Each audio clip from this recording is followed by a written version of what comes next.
Bonjour et bienvenue dans cette nouvelle vidéo qui a pour but de vous présenter les dernières sorties Panini de cette semaine. Alors, une semaine avec Panini qui est tournée autour de deux univers, l'univers Star Wars d'un côté et l'univers de Conan le Barbare de l'autre, univers avec lequel on va commencer puisqu'il y a pas mal de choses à dire sur celui-là. Alors déjà, pour les fans des anciennes aventures de Conan, les aventures éditées par Marvel à l'époque, sachez qu'une nouvelle intégrale est disponible, c'est l'intégrale 1982, voilà, pour continuer votre collection d'aventures vintage sur Conan.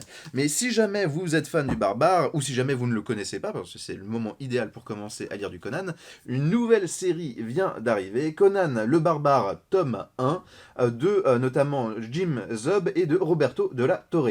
C'est une nouvelle série qui arrive du coup en France. Alors pour un petit vite fait état des lieux de Conan, de qui édite aux US Conan, Conan, ça avait été une licence qui a été passée par pas mal d'éditeurs différents. Marvel avait commencé à éditer les premières aventures. Ça avait été redistribué à Dark Horse. Marvel, maintenant il y a quelques années, avait récupéré à nouveau la licence Conan pour faire des nouveaux comics, avec notamment une série Conan le Barbare par Jason Aaron qui était très sympathique. Il y a eu plus ou moins des séries diverses qui ont été faites, qui ont été un peu plus on va dire, bizarre.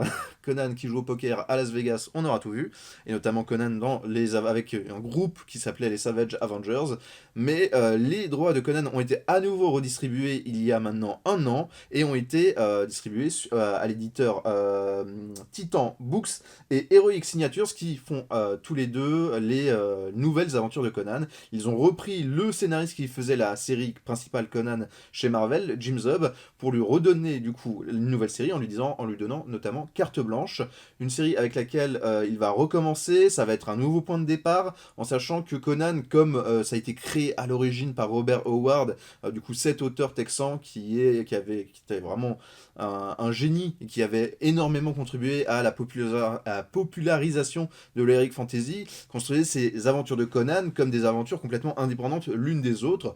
D'un numéro, d'une histoire à l'autre, Conan pouvait passer de simple mercenaire à roi, à aventurier, à pirate. Et là, on va retrouver un peu ça. Ici, Conan, on va avoir un Conan encore assez jeune, qui vient tout juste de quitter sa Cimmérie natale, qui s'intègre dans un groupe de mercenaires, sauf que, suite à une bataille qui s'est mal passée, où certains de ses pas amis, mais de ses collègues mercenaires, dira-t-on, sont morts sur le champ de bataille. Il va se bagarrer, se battre avec le capitaine et décider de prendre ses distances. Peu de temps après ça, Conan, alors qu'il est du coup en plein voyage, va devoir affronter une nouvelle menace de mort-vivant. Donc on retrouve vraiment dans cette série tout ce qui fait le charme et le panache de Conan.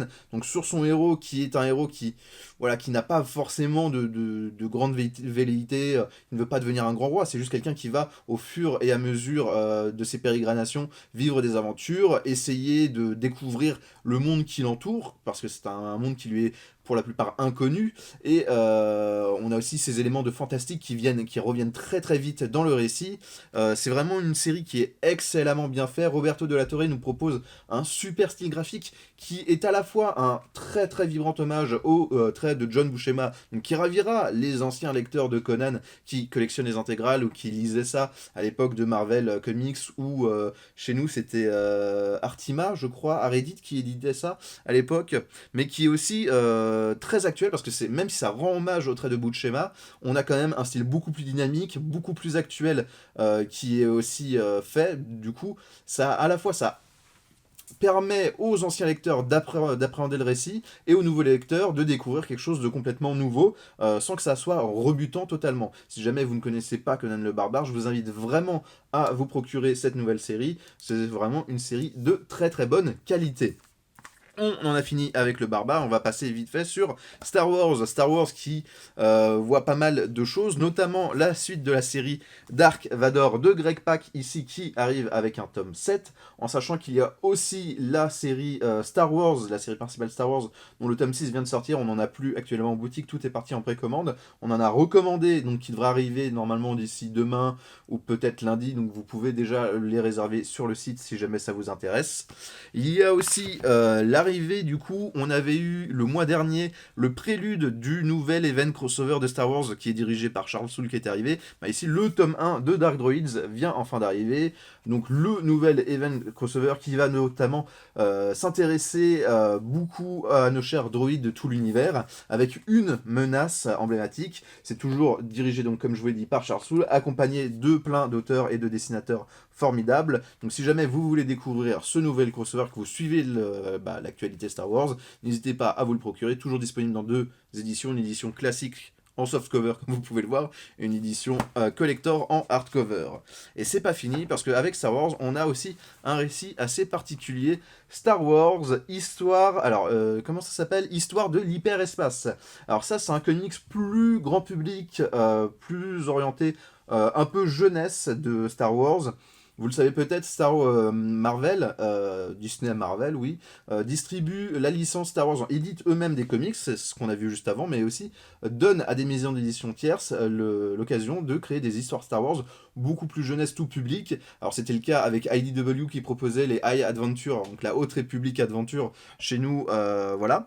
Et ça, c'est des comics qui ont été fournis, qui ont été confiés à Dark Horse, Histoire de l'hyperespace, qui sont en fait, donc c'est en 5 numéros, c'est une série anthologique où à chaque numéro, on découvre une nouvelle histoire à différents moments de la temporalité de l'univers Star Wars qui sont tous liés au film. Donc on va voir à la fois une histoire avec Anakin et Obi-Wan Kenobi, ou encore une autre histoire avec Luke Skywalker et Leia Organa, et j'en passe, en sachant qu'il y a toujours une espèce de petit fil rouge qui maintient toutes les séries liées. Donc si jamais vous avez envie d'offrir des comics à des neveux, à vos enfants, peu ou quoi aux caisses, n'hésitez pas à leur offrir les histoires de l'hyperespace. C'est un très très bon comics, très accessible.